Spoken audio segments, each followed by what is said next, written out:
Merhaba sevgili arkadaşlar, Bir Yumakla Gelenler YouTube kanalıma hoş geldiniz. Bugün sizlere bölümde görmüş olduğunuz bere modelinin yapımını anlatmaya çalışacağım. Şöyle bere modeline biraz bakacak olursak modelimize şöyle küçük küçük kalplerden oluşan gayet şık tatlı bir model oldu. İki renkli olarak hazırladım. Ben bugün lastik kısmını ve pompon kısmını aynı renklerde kullandım. Beden kısmını farklı bir renkte kullandım. Yine daha önce kanalımda bu modelin kırmızı beyaz versiyonunu hazırlamıştım atkı ve bere olarak. Bugün de böyle iki renkli olarak hazırlamak istedim. Tek renk olarak da hazırlayabilirsiniz. Yani lastikle beden kısmını aynı hazırlayabilirsiniz. İç kısmında yani kalp kısmında istediğiniz renklerde kullanabilirsiniz. Yeni doğan için hazırlayabilirsiniz. İstediğiniz yaş grubuna göre hazırlayabilirsiniz. Yetişkin olarak hazırlayabilirsiniz. Ben 8 yaş olarak hazırladım. Tüm ölçüleri veriyorum. Videonun içerisinde yaşlara göre kafa ölçüm tablosu mevcut. Bere ölçüm tabloları mevcut. Oradan ekran görüntüsü alarak kaç yaşa göre yapmak istiyorsanız o yaşa göre yapabilirsiniz. Tamamen burada lastik kısmından başlayarak baş çevresi ölçüsüne göre lastiğimizi hazırlıyoruz, birleştiriyoruz ve üst kısmına devam ediyoruz. İstediğimiz ölçüye gelene kadar ördükten sonra tepe noktasına 3 sırada kesim işlemi uyguluyoruz ve beremizi tamamlıyoruz. Ben hazır pompon kullandım. Siz istediğiniz gibi kendiniz de pomponunuzu yapabilirsiniz. Şimdi kullandığım malzemelerimden bir yarım ip de gitmedi diyebilirim bunu arkadaşlar. Şöyle bebe yünü kullandım. Antipinik özelliğe sahiptir. 100 gram 250 metredir. Gri ipim de yine aynı şekilde. Bunun kodunu vereyim size. Kodum 605. Gri ipimizin kodu da K1000 arkadaşlar. Yine dediğim ondan da çok az kullandım. Yani elinizdeki artık iplerle de modelinizi kalmış iplerle de yapabilirsiniz. Tığ olarak da 7 numara 4 milimlik bir tığ kullandım arkadaşlar. Böyle göstereyim. Lastiğinde de üst kısmına da aynı tığ numarasını kullandım. Evet, bedenim bu şekilde, berem bu şekilde. Şimdi isterseniz berimizin yapımına geçelim. Geçmeden önce küçük bir hatırlatma yapmak istiyorum. Kanalıma abone olmayı, yorumlarınız ve beğenilerinizle destek olmayı unutmayın arkadaşlar. Anlamadığınız bir yer olursa yine yorumlarda bana sorabilirsiniz. Şimdi isterseniz yapımına geçelim. Hepinize kolay gelsin. Evet, beremizin yapımına geçiyoruz arkadaşlar. Lastik kısmıyla başlıyoruz. Lastik kısmı için 12 tane zincir çekeceğim. 1, 2, 2, 3, 4, 5, 6, 7, 8, 9, 10, 11 ve 12 tane. Üzerine 10 tane sık iğne yapacağım arkadaşlar. 1 sık iğne ip dolamadan direkt yapmış olduğumuz bir işlem. Bakın ipimi dolamıyorum. Batıyorum. Çekiyorum. Tığımda 2 tane var. İkisini tek seferde topladım. Evet.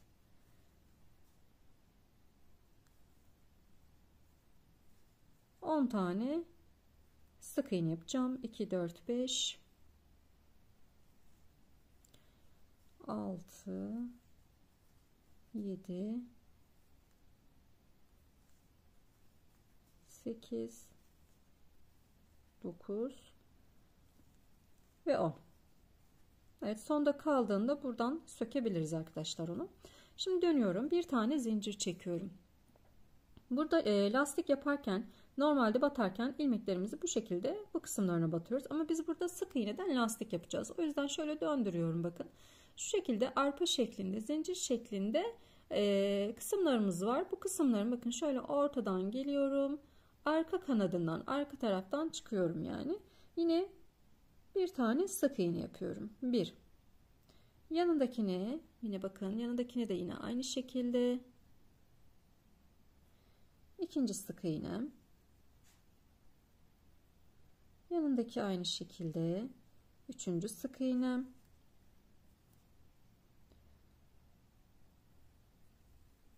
4. Hep arka kanatlarından alarak ilerliyoruz. 5, 6, 7, 8, 9, 10. Evet. 10 tane yaptık. Şimdi döndürüyoruz. Bir tane zincirimi çektim. Evet, şimdi yine aynı şekilde bakın arka kanatlarından alarak ilerliyorum. Hep sayarak ilerleyin.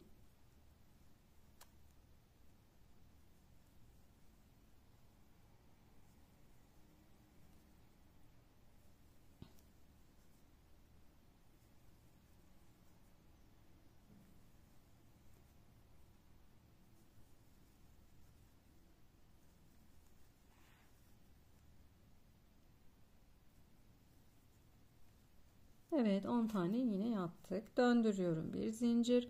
Yine arka kanatlarından.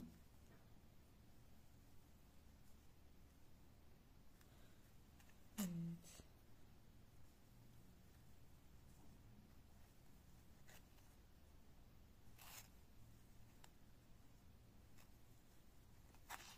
Şimdi bu şekilde ilerleyeceğiz arkadaşlar. Hep arka kanatlarından alarak lastik kısmını ilerleteceğiz. Baş çevremiz ne kadarsa, yani kaç yaş grubuna göre yapıyorsanız o kadar ilerleteceğiz arkadaşlar. Şimdi size şöyle bir baş çevresi beri ölçüm tablosu veriyorum. Şimdi bakın, baş çevresi dediğim kısım burası. Önce isterseniz bir ekran görüntüsü alın bunu. Evet, şimdi baş çevresi dediğim yer bu kısım. Ben 8 yaş için yapacağım. Yani birazcık yetişkine giriyor arkadaşlar. 59 santimlik bir ölçüm olacak. Siz kaç yaş yapacaksanız, bakın 0-3 ay yapabilirsiniz, 3-6 ay, yani buradaki tüm bedenleri yapabilirsiniz. İstediğiniz bedeni hazırlayabilirsiniz. Örnek veriyorum, 3-6 ay için yapacaksanız eğer, geliyoruz buraya 44 santimlik bir genişlik uzunlukta örüyoruz. Örnek veriyorum, 2-3 santim eğer 3 yaş için öreceksek, 3 yaş için bakın 50 santimlik, 2 yaş için de 49 santimlik bir uzunluk yaparak ilerletiyoruz lastiğimizi. Şimdi ben lastiğimi ördüm şu şekilde. Birazcık ölçerken de bakın zaten esneyen bir model. Böyle hafif esneterek ölçersiniz. Çünkü direkt bu şekilde ölçerseniz eğer üst kısmı büyük kalacaktır. Hani çok aşırı da çekmeyin. Ama birazcık böyle çekerek, şöyle hafif çekerek yapabilirsiniz arkadaşlar. Evet, şimdi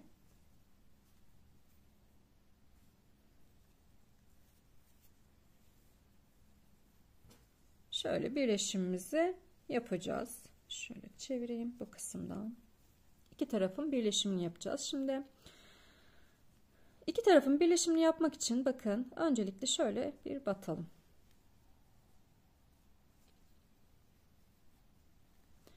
Şimdi arka kanatlarından alarak bakın bir bu tarafın arka kanadından, bir de karşıdaki kanadımızın, yani parçamızın arka kanadından alarak içinden kaydırıyorum bu şekilde.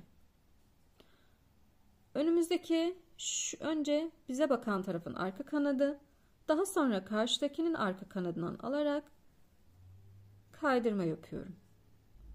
Buradan alıyorum arka kanadından, buradan arka kanadından alıyorum ve kaydırma yapıyorum. Buradan alıyorum, buradan alıyorum ve kaydırma yapıyorum.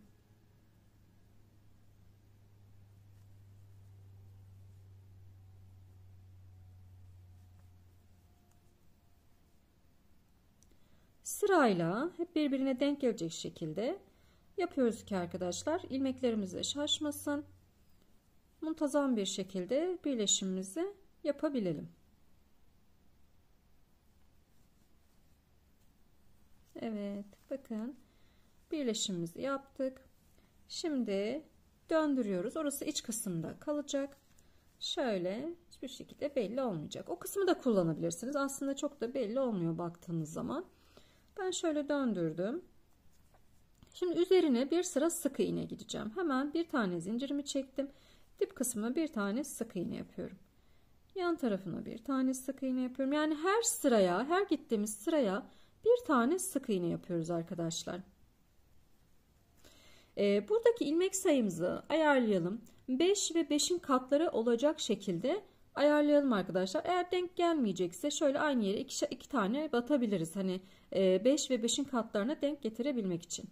Şimdi her bir sıraya, dediğim gibi her bir sıraya bir tane sık iğne yaparak ilerliyoruz. Benim kaç tane olacak hiç bilmiyorum. Çünkü sıra sayımı saymadım. Hadi bakacağım.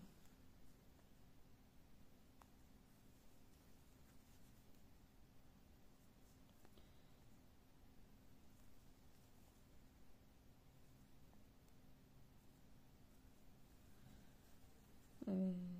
Bu şekilde ilerleyeceğiz.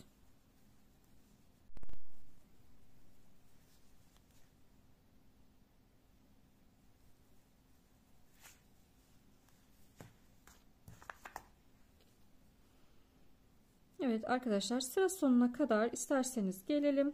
Zaten sık iğne örüyoruz. Sıra sonuna kadar gelelim. Bakalım kaç tane ilmeğimiz olmuş. Dediğim gibi 5 ve 5'in katları olacak şekilde ayarlayalım. Evet, benim 75 tane ilmeğim oldu arkadaşlar. Şimdi yani 75 tane sık iğnem oldu. Şimdi birleşimimizi yapıyoruz. Evet. Birleşimimizi yaparken renk değişikliği yapacağım. Eğer aynı renkle devam edecekseniz aynı renkle devam edin arkadaşlar. İp değişikliği yapmayın. Ben şimdi ip değişikliği yapacağım için yani üst kısmı farklı bir renkle öreceğim. Kalpleri de gri renkle devam ettireceğim. Şimdi birleşimimizi yaparken ikinci rengimizi takıyoruz. İkinci rengi kullanacak olanlar için bu geçerli. Şöyle ikinci rengimi de taktım. Bir tane de zincir çekiyorum. Daha 2 zincir çekiyorum. Hemen şöyle dip kısmına sık iğne yapıyorum. Trabzan yapıyorum bu sırada. Evet. Şimdi 75 tane zincirimi saymıyorum. Zincirim hariç 75 tane trabzan yapacağım arkadaşlar. Her bir sık iğnenin üzerine gri ipim olduğu yerde kalsın. Evet, her bir sık iğnemin üzerine bir tane trabzan olacak şekilde ilerliyorum. Zincirimi saymadan 75 tane trabzanım olacak arkadaşlar. Yapalım 75 trabzanımızı. Sizin kaç tane trabzanınız varsa o kadar yapın arkadaşlar. Benim 75 trabzanım var. Şimdi sıra sonuna kadar gelelim. Sıra sonuna kadar geldim. Sıra sonunda birleşimimizi yapıyoruz. Şimdi bir tane zincir çektim. Bu sırada sık iğne yapacağız ve kalpli sıramızı gideceğiz. Örnekli sıramızı gideceğiz. Dibine bir tane sık iğne yapıyorum. 1 2 3 4 tane sık iğne yaptım. Şimdi gri rengimizi alıyoruz. Yani diğer rengimi alıyorum. Siz hangi renk kullanacaksanız yanındakine, bakın yanındaki ilmeğime batıyorum. Gri ipimi şuradan gri ipimi alıyorum. Şimdi tığımda bir tane gri, bir tane de saks mavisi ipim var. Mavi ipim var. Lacivert mavi ipim var. İkisini bir çıkarıyorum. Evet, şimdi 4 tane yine sık iğne yapacağım. Bu gri ipimizi de arkada yürütüyoruz. Bakın şu şekilde arkada yürütüyorum. 4 tane yapıyorum. 1. Bakın burada kalp kendini gösterdi. 1 2 3 4 tane yaptım. Şimdi yine batıyorum. 5.'ye batıyorum. Gri ipimi tığımla çekiyorum iç tarafa. Tığımda bir tane gri ipim, bir tane de lacivert ipim var. İkisini tek seferde çektim. Böyle çok gri ipimizi çekip onu orada küçültmeyeceğiz. Evet, şimdi yine 4 tane sık iğne yapıyorum yan yana. 1 yine ipimizi arkada yürütüyoruz. 2 3 ve 4. Evet, şimdi yine alıyorum tığımı. Bakın ilmeğime batıyorum tığımı. Arkadan gri ipimi sardım, çıkardım. Tığımda bir tane gri ipim, bir tane mavi lacivert ipim var. Lacivert ipimizi doluyoruz ve içinden çıkarıyorum. Kalplerimizi bu şekilde oluşturuyoruz arkadaşlar. Bakın üst sırayı yaptığımızda daha da iyi anlaşılacak. Evet, şimdi devam ediyoruz yine. 4 tane sık iğnemizi yapıyoruz. 2 3 ve 4. Tekrar yanındakine batıyorum. Gri ipimi alıyorum. Önden çıkardım. Tığımda bir gri bir lacivert ipim var. İkisini tek seferde çıkardım.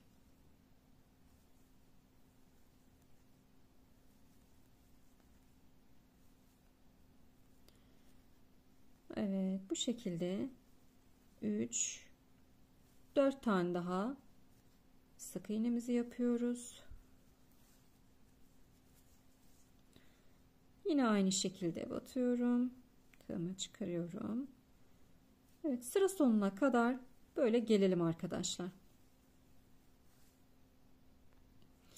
Evet, sıra sonuna geldik. Şimdi burada yine birleşimimizi yapıyoruz. Burada başlarken zaten 4 tane sık iğne yapmıştık. En son burada kalbimizi yapıyoruz ve kaydırmayla birleştiriyoruz arkadaşlar. Şimdi iki tane zincir çekiyorum. Burada trabzan yapacağız. 1 2 3 4 5. trabzanım hemen buraya gelecek. Burada 4 tane trabzanım olacak. Bakın zincirimi saymıyorum. 4 tane trabzan yapacağız buraya. 1 2 kalp arası 4 tane trabzan da çık çünkü 3 ve 4 trabzanımızı yaptık. 5. trabzanımız hemen kalbin üstüne denk gelmiş olacak. Burada birazcık tığımızı zorlanabiliriz. Bakın şöyle şu kısmı.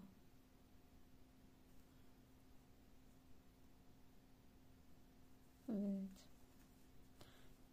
Ve bu şekilde bu sırayı trabzanla tamamlıyoruz. Burada artık kalp sıramız yok burada. Trabzan sıramız. Yine 75 tane trabzanımız vardı. Bu sırada yine 75 tane trabzanımızı yapacağız arkadaşlar. Bakın batarken de şu ilmeğimize batıyoruz.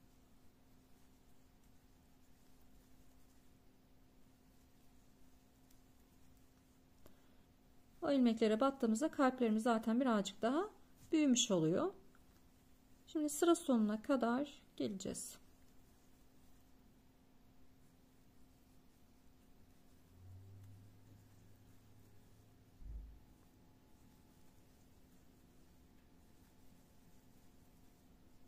Bu kadar kolay. Şimdi üst sırayı tekrar sizlerle paylaşacağım. Örelim gelelim. Sıra sonuna kadar geldim. Şimdi sıra sonunda birleşimimizi yapıyoruz. 75 tane trabzanımı yine yaptım. Şimdi bir zincir çekiyorum. Bu sefer 2 tane trabzan sık iğne yapacağım. Bakın. 1 hemen dibine bir tane yapıyorum. 2 dibine 2 tane yaptım. Şimdi şuraya kalbimizi yapacağız arkadaşlar. Batıyorum. Tığımdan çektim. İlmeğimi çektim. Şimdi bakın. Ortalamayı nasıl yaptığımızı anlamak için şimdi kalbimizi yaptığımızda 1 2 3. sık iğnem hemen bunun üzerine denk gelmesi gerekiyor. Eğer denk gelmezse muhtemelen bir yerde hata yapmışsınızdır arkadaşlar. İlmeklerinizi az yapmışsınızdır. Bir şey olmuştur. Ona dikkat edeceğiz. Şimdi bakın 1 sık iğne yapıyorum. 1 2 3 ve dördüncüyü yapıyorum. Hemen dördüncü de yanındakine yapıyorum. Tam iki kalbin ortasına denk gelmiş olacak.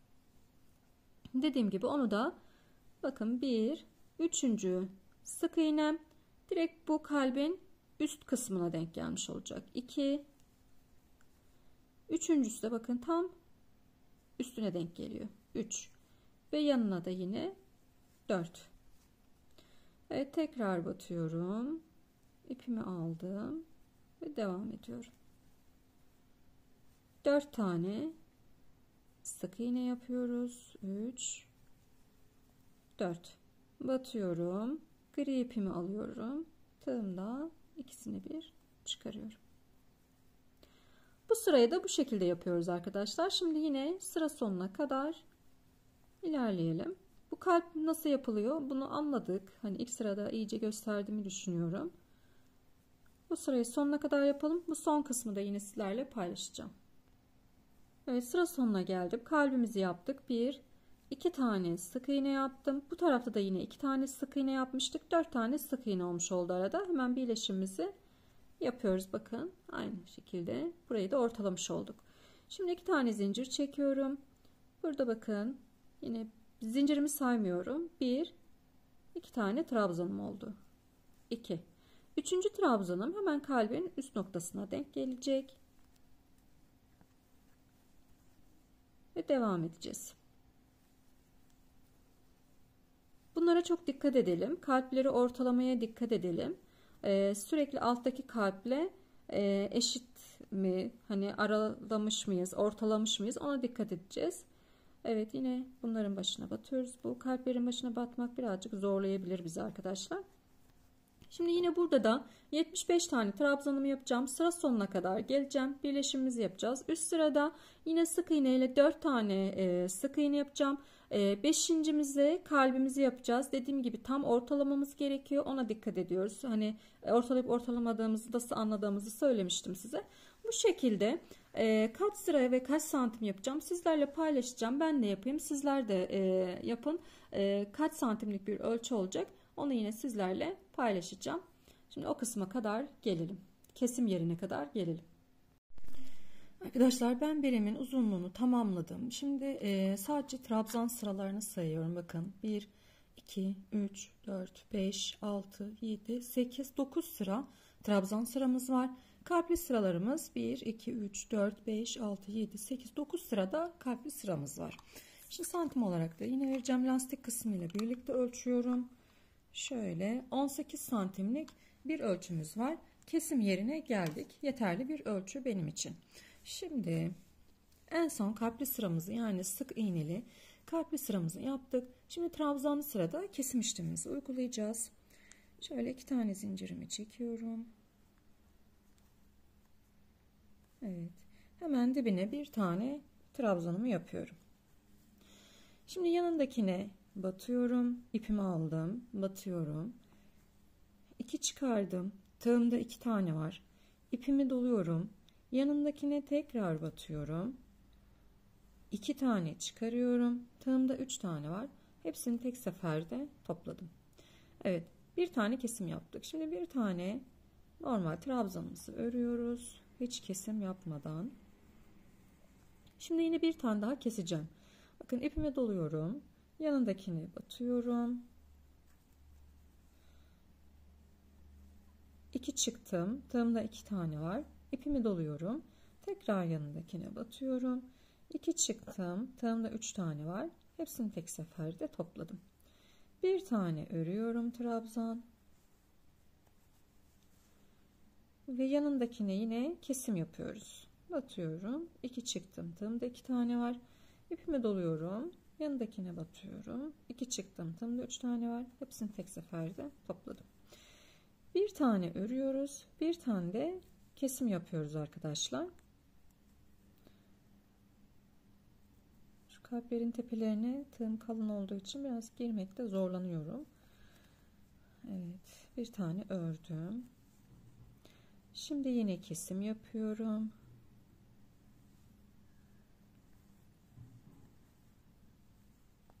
Evet. Sıra sonuna kadar bu şekilde devam edeceğim. Bir trabzan öreceğim.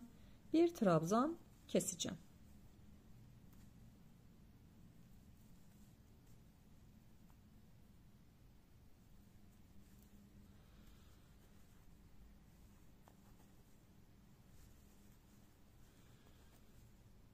Evet. Şimdi isterseniz sıra sonuna kadar gelelim. Bir üst sırayla devam edeceğiz. Sıra sonuna kadar geldim. Şimdi sıra sonunda birleştirmemizi yapıyoruz. Evet, bir zincir çekiyorum. Şimdi bu sırada da sık iğne ile kesim yapacağız arkadaşlar. Benim şu diğer ipimi keseyim. Ondan bir işim kalmadı çünkü. Şunu atmışım onu. Evet. Şimdi sık iğne ile kesim yapacağız. Bu sırayı sık iğne gideceğiz. Şimdi ipimi dolamadan bir tane zincir çektim. Dibine batıyorum. İpimi çıkarmadım tığımda. 2 tane ipim var. Yanındakine tekrar batıyorum. Tığımda 3 tane ipim var. Hepsini tek seferde çıkardım. Yanındakine gidiyorum. Batıyorum. Tığımda 2 tane. Yanındakine batıyorum. Tığımda 3 tane. Hepsini tek seferde çıkardım. Bu sırada tamamen kesim işlemi uyguluyoruz arkadaşlar.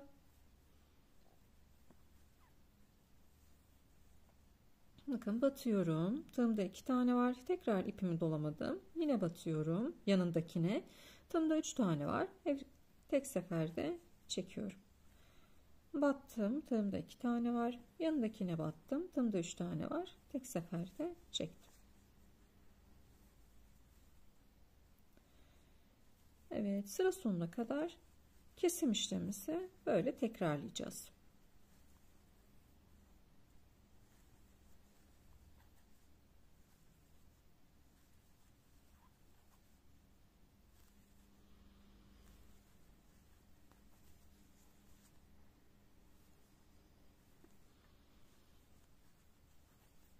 Evet.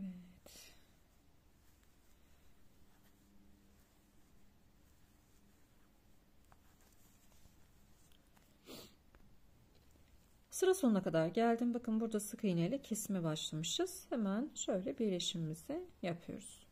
Yine bir zincir çekiyorum. Bu sırada da yine aynı şekilde arkadaşlar. Bakın dibine batıyorum. Yanındakine batıyorum. Yine kesiyorum. Yanındakine batıyorum. Yanındakine batıyorum. Yine kesiyorum. Sık iğne ile bu sırada da yine sık iğne ile kesim yapıyoruz. Son kesim sıramız. Sonrasında ipimizi keseceğiz artık.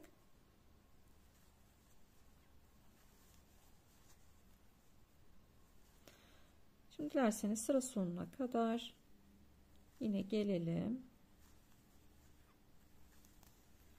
Bakın iyice kapandı zaten.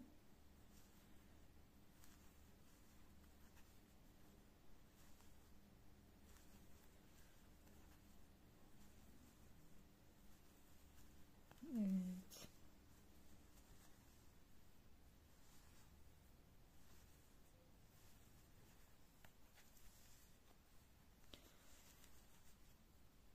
Birazcık böyle son hani çevirmekte zorlanabilirsiniz iyice kapandığı için.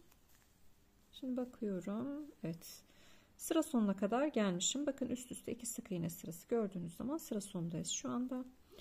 Hemen yine birleşimimizi yapacağız şurada. Evet, birleşimimi yaptım. Bir tane zincirimi çektim ve uzunca ipimi kesiyorum biraz. İğnemi alacağım. Şöyle çıkarıyorum. İğnemi alıp bu kısmı iğneye takıp burayı kapatacağız arkadaşlar. Evet, şimdi bakın iğnemi taktım. Şimdi şöyle bir içeri ilmeklerden, bu kalan ilmeklerimizden içeriye, bir içeri, bir dışarı. Sırayla her bir ilmeğimi yapıyorum. Bakın bu ilmeğimi bir içeri, bir dışarı. Her bir ilmeğimi yapıyorum. İçeri, dışarı. Bu şekilde ilerliyorum. Başlamış olduğum noktaya kadar ilerliyorum arkadaşlar.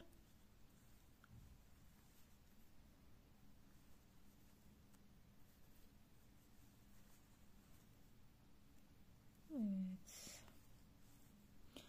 Şimdi bakın çektim ve orta noktamız tamamen kapandı. Şöyle karşı tarafına doğru şöyle iğnemi yapıyorum ki iyice bunu buraya sabitleyelim.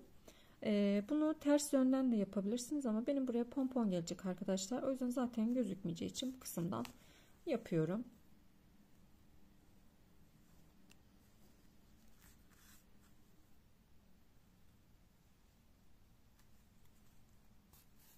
Evet.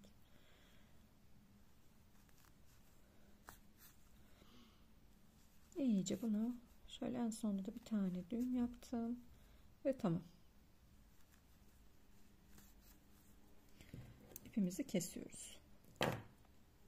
Şimdi kendi ipinizle pompon yapabileceğiniz gibi buna hazır pompon da kullanabilirsiniz arkadaşlar. Ben hazır pompon kullanacağım şu anda. Bunu buraya takacağız. Nasıl takacağız? Bakın bu hazır pomponlarda böyle 2 tane ipimiz mevcut. Hemen şöyle iç kısımdan bir şu taraftan alıyorum. Hemen tepe noktasını bakın bu tarafından tığımı taktım. Şöyle bakın. Bu beyaz ipi buradan alıyorum. Geliyorum buraya. Bu tarafından da yine aynı şekilde beyaz ipi çekiyorum. Diğer ipi. Sonrasında pardon, aynı ipi çekmişiz. Evet, tekrar yapacağım. Şimdi bu tarafından önce bir ipi alıyorum.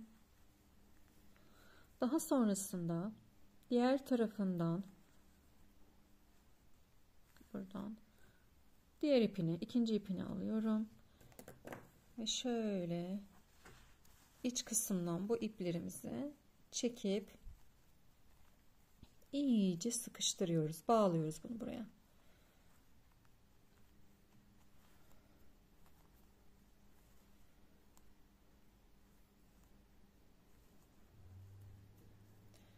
Bir de bağlayabilsem çok güzel olacak. Evet. Hani bastırıyorum ki o da oradan açılmasın diye. Evet, bu şekilde bağlayacağız arkadaşlar. Dediğim gibi siz de eğer pompon yaptığınızda sizin de böyle 2 tane ipiniz olacak. O ip kısımlarından bu şekilde bağlayabilirsiniz. Ben bağlayayım, son haliyle geleyim. Beremi tamamladım arkadaşlar. Gördüğünüz gibi gerçekten çok güzel, çok şirin bir bere oldu. Yetişkinlerinize, çocuklarınıza yapabilirsiniz. Yeni doğan erkek, kız çocuğu hepsine yapabilirsiniz arkadaşlar. Takım halinde yapabilirsiniz. Atkısını da yapabilirsiniz. Bu şekilde hazırlayabilirsiniz. Umarım buraya kadar kolaylıkla anlatabilmişimdir ve sizler de kolaylıkla yapabilmişsinizdir. İzlediğiniz için teşekkür ediyorum. Kanalıma abone olmayı ve bildirimleri açmayı unutmayın. Yorumlarınızda da destek verirseniz çok sevinirim arkadaşlar. Çünkü her bir yorum ve beğeni benim daha fazla kişiye ulaşmamı sağlıyor ve daha fazla video gelmesine sebep olur. Daha fazla video istiyorsanız da yorumlarınızda destek olursanız çok sevinirim. Hepinize sağlıklı günler dilerim.